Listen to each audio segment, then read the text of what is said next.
Good morning, dear friends. Today I am going to teach you very simple topic. It is non-finite verbs. My dear friends, ये non-finite verbs क्या होती हैं, इनका use हम किस प्रकार से करते हैं और इनको किस प्रकार से पहचानते हैं, आज के हम अपनी इस वीडियो में सीखेंगे. सो माय डियर फ्रेंड्स, मैं आपसे रिक्वेस्ट करता हूँ कि non-finite verbs को अच्छे सीखने के लिए इस वीडियो को शुरू से लेकर अंत तक बिना स्किप किए देखिएगा. डियर फ्रेंड्स, non-finite verbs को सीखने के लिए आपको पहले समझना होगा finite verb क्या होता है. सो आइए चलिए सीखते हैं finite verb and non-finite verbs, इनको किस प्रकार से पहचानते हैं. Dear friends, according to form यानी कि रूप की दृष्टि से हमने इन वर्ब्स को दो कैटेगरीज में रखा है. दो कैटेगरीज में यानी कि दो प्रकार से. एक तो होता है फाइनाइट वर्ब और दूसरा होता है non finite verb. My dear friends, मैंने यहाँ रेखांकन किया हुआ है वर्ब्स.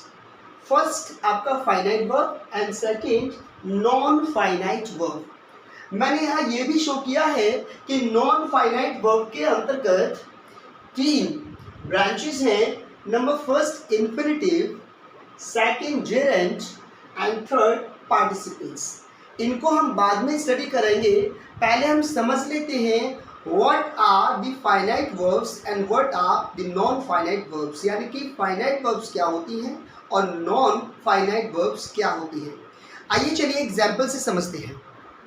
डियर स्टूडेंट्स, मैंने यहाँ तीन एग्जाम्पल्स लिखे हैं. I want to write a letter. Next example है she wants to write a letter. इसी प्रकार से एक और एग्जाम्पल है he wanted to write a letter. Dear students, finite verb के अंतर्गत ऐसी वर्ब्स आती हैं, ऐसी क्रियाएं होती हैं, ऐसे फॉर्म्स ऑफ वर्ब्स होते हैं जो कि वाक्य में दिए गए सब्जेक्ट और टेंस के मुताबिक अपना रूप बदल लेते हैं. या यूँ कहिए कि ऐसी वर्ब्स जो टेंस और सब्जेक्ट के अनुसार बदल जाती हैं फाइनाइट वर्ब कहलाती हैं. देखिए यहाँ कैसे बदलाव आया है. यहाँ पर एक वर्ब है वांट और इसमें सब्जेक्ट है आई, लेकिन जैसे ही हमने सब्जेक्ट सिंगुलर नंबर में लिखा या यूँ कहिए कि प्रोनाउन जो थर्ड पर्सन सी का इस्तेमाल किया, तो according to present indefinite tense हमने वांट में एस यहाँ इस्तेमाल किया, यानी कि सिंगुलर वर्ब इस्तेमाल किया वांट्स. तो यहाँ सब्जेक्ट जो है सिंगुलर होने पर वर्ब भी सिंगुलर हो जाती है, अर्थात अपना रूप बदल लेती है. तो ये जो वांट है यही आपका फाइनाइट वर्ब है.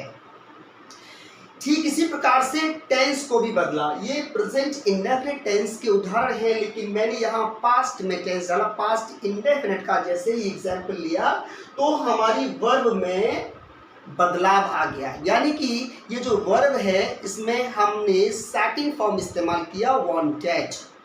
तो टेंस के बदल जाने पर या कर्ता यानी सब्जेक्ट के बदल जाने पर जब किन्हीं वर्ब में परिवर्तन हो जाता है, क्रियाओं में जो रूप उसका बदल जाता है, तो उनको हम फाइनाइट वर्ब कहते हैं. फाइनाइट वर्ब कहते हैं. माय डियर फ्रेंड्स, इन्हीं एग्जाम्पल्स को ज़रा ध्यान से देखिए. मैं और पत्र लिखना चाहता हूँ. I want to write a letter. एक और example, she wants to write a letter. वह पत्र लिखना चाहती है. He wanted to write a letter. वह पत्र लिखना चाहता था. माय डियर फ्रेंड्स, इसमें एक और वर्ब का रूप आपको दिखाई दे रहा है टू राइट और टू राइट. यहाँ पर सब्जेक्ट के बदलने पर और टेंस के बदलने पर ये जो वर्ब है टू राइट, इसके रूप में, इसकी फॉर्म में कोई परिवर्तन नहीं हुआ, इसने अपना रूप नहीं बदला. तो यहाँ ये जो वर्ब है टू राइट, इसको हम नॉन फाइनाइट वर्ब कहेंगे. डियर स्टूडेंट्स, मैं उम्मीद करता हूँ कि फाइनाइट वर्ब और नॉन फाइनाइट वर्ब में क्या अंतर है आपकी समझ में आ गया होगा. मैं एक और ओरल एग्जाम्पल दे करके आपको समझाता हूँ. मैं पढ़ाने जा रहा हूँ. एग्जाम्पल है मैं पढ़ाने जा रहा हूँ. I am going to teach. हम यहाँ सब्जेक्ट को चेंज करते हैं. हम पढ़ाने जा रहे हैं. We are going to teach. To teach same है, लेकिन आई के साथ एम, हुई के साथ आज इस प्रकार से क्रियाओं में परिवर्तन। थोड़ा हम टेंस भी बदल लेते हैं। मैं पढ़ाने गया था, आई वेंट टू टीच। जब टेंस बदल गया तो गो जो वर्ब है वो वेंट में चला गया, पास्ट फॉर्म में चला गया, लेकिन टू टीच सेम रहा। तो यहाँ गो या वेंट ये आपकी फाइनाइट वर्ब है, लेकिन जो हमने दूसरा वर्ब इस्तेमाल किया है पढ़ाने यानी कि टू टीच, इसमें कोई परिवर्तन नहीं हुआ, चाहे आपका टेंस बदले चाहे आपका सब्जेक्ट बदल जाए। तो इस प्रकार के जो वर्ब हैं जो टेंस और सब्जेक्ट के बदलने पर अपना रूप नहीं बदलती हैं उनको बोलते हैं non finite verbs. My dear friends, इन नॉन फाइनाइट वर्ब्स के अंतर्गत हम तीन चीज़ों को रखते हैं। तीन प्रकार की ये होती हैं। Number first infinitive, and second gerund और थर्ड पार्टिसिपल। आज मैं आपको और इन्फिनेटिव पढ़ाने जा रहा हूँ माय डियर फ्रेंड्स। एग्जाम्स की दृष्टि से इंग्लिश में जो इन्फिनेटिव है यह अपना एक बहुत ही अच्छा रोल निभाती है, बहुत ही महत्वपूर्ण पार्ट है अब ये ग्रामर का। डियर स्टूडेंट्स, इन्फिनेटिव क्या होता है? What are infinitives? Dear friends, verb के फर्स्ट फॉर्म से पहले जब हम टू का इस्तेमाल करते हैं, यानी कि टू प्लस वर्ब का फर्स्ट फॉर्म, ये जो स्ट्रक्चर है ग्रामर में इसी को हम इन्फिनेटिव टू कहते हैं। और हिंदी में इसका अर्थ निकलता है ना, नी, नी। जैसे टू राइट यानी कि लिखना, टू प्ले यानी खेलना, टू फाइट यानी कि लड़ना। टू प्लस वर्ब का फर्स्ट फॉर्म, ये जो स्ट्रक्चर है इसको हम ग्रामर में इन्फिनेटिव कहते हैं। डियर स्टूडेंट्स, इसके दो भाग होते हैं। Number first infinitive to and second bare infinitive।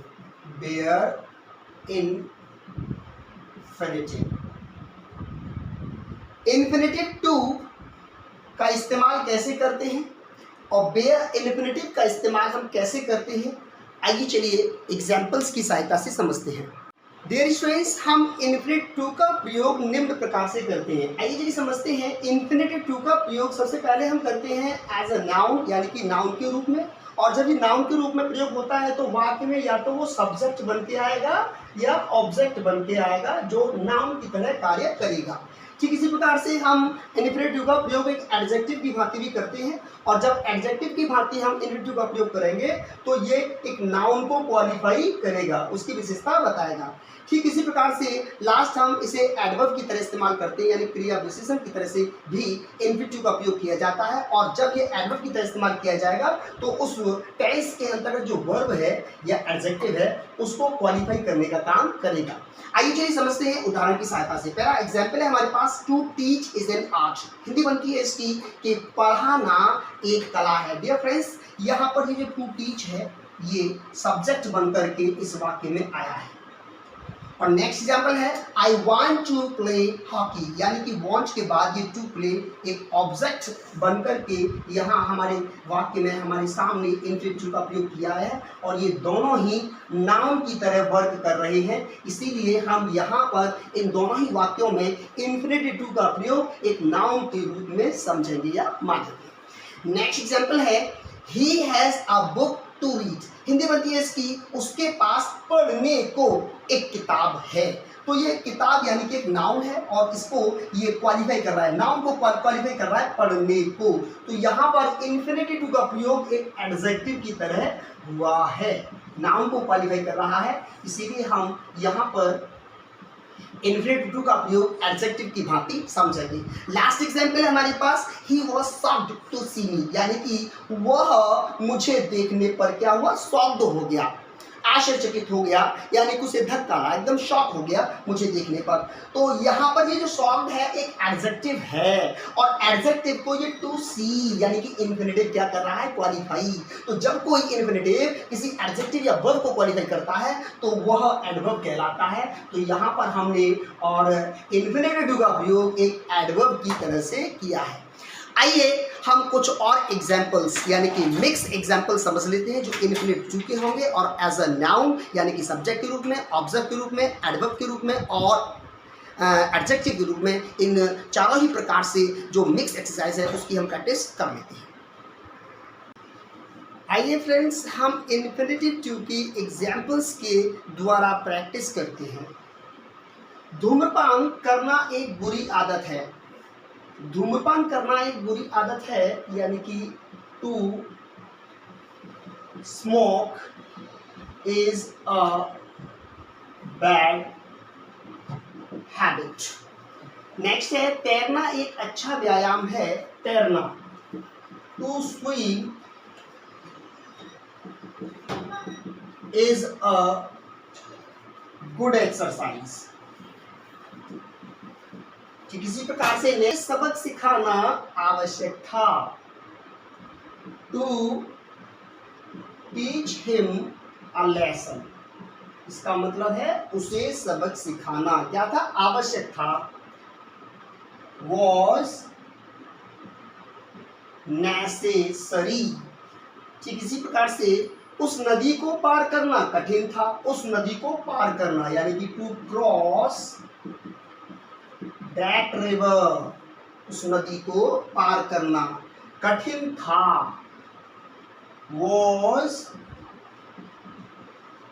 Difficult. Next example है वह एक मोबाइल खरीदना चाहती है। वह एक मोबाइल खरीदना चाहती है यानी कि she wants to buy a mobile. She wants to buy a mobile. वे मुझसे मिलने आए थे यानी कि they came to meet me. Next example, मैं अंग्रेजी सीखने की कोशिश करूंगा। फ्यूचर से लिया गया। I shall try to learn English. Next example है मेरे पास करने को बहुत काम है। I have a lot of work. I have a lot of work यानी कि मेरे पास ढेर सारा काम है, बहुत काम है। किसके लिए, करने को, to do. नेक्स्ट है ताजमहल देखने में सुंदर है। The Taj Mahal is beautiful. The Taj Mahal is beautiful. देखने में सुंदर है। To look at. The Taj Mahal is beautiful to look या to look at दोनों इस्तेमाल कर सकते हैं। नेक्स्ट एग्जाम्पल है वह कुर्सी छूने में मुलायम थी यानी कि that chair was soft. That chair was soft to touch. वह कुर्सी छूने में मुलायम थी। That chair was soft to touch. My dear friends, इस प्रकार से आप ढेरों सेंटेंसेस इन्फिनेटिव की सहायता से बना सकते हैं और प्रैक्टिस कर सकते हैं। आइए कुछ एग्जांपल्स ओरली फ्रेम करते हैं। मैं खेलना चाहता हूँ, आई वांट टू प्ले। वह सीखना चाहती है, सी वांट्स टू लर्न। मैं आपको समझाने की कोशिश करूँगा, I will try to make you understand. वह मुझे मिलने आई थी, सी केम टू मीट मी। वह किताबें खरीदने बाजार जा रहा है, he is going to market to buy books. मेरी बहन गांव अपने चाचा जी से मिलने गई है। My sister has gone to her village to meet her uncle. My dear students, इस प्रकार से आप ढेरों सेंटेंसेस बना सकते हैं और इन्फिनिटी टू की प्रैक्टिस कर सकते हैं। यदि इन्फिनिटी टू में किसी भी प्रकार की कोई प्रॉब्लम है तो प्लीज़ कमेंट बॉक्स में लिखिएगा, मैं उसे सॉर्ट आउट करूंगा। और यदि आपको ये वीडियो अच्छा लगा तो प्लीज़ कमेंट कीजिएगा और इस वीडियो को अपने दोस्तों में शेयर कीजिए। यदि आप इस चैनल पर नए तो प्लीज़ सब्सक्राइब कर लीजिए। और माय डियर फ्रेंड्स, मिलता हूँ मैं आपको अपनी नेक्स्ट वीडियो में और आपको बताता हूँ नेक्स्ट वीडियो में पढ़ाऊंगा आपको बेयर इन्फिनिटी टू, यानी कि हिंदी में ना नी ने का अर्थ तो आएगा ही आएगा, लेकिन टू वहाँ साइलेंट रहेगा। बेयर इन्फिनिटी क्या होता है और हम किस प्रकार से इसको समझते हैं, किस प्रकार से इस पर टेंसेस बनाते हैं और ये हमें कहाँ कहाँ इस्तेमाल होता है, मैं आपको अपनी नेक्स्ट वीडियो में पढ़ाने जा रहा हूँ। So please wait and watch. Till then bye bye.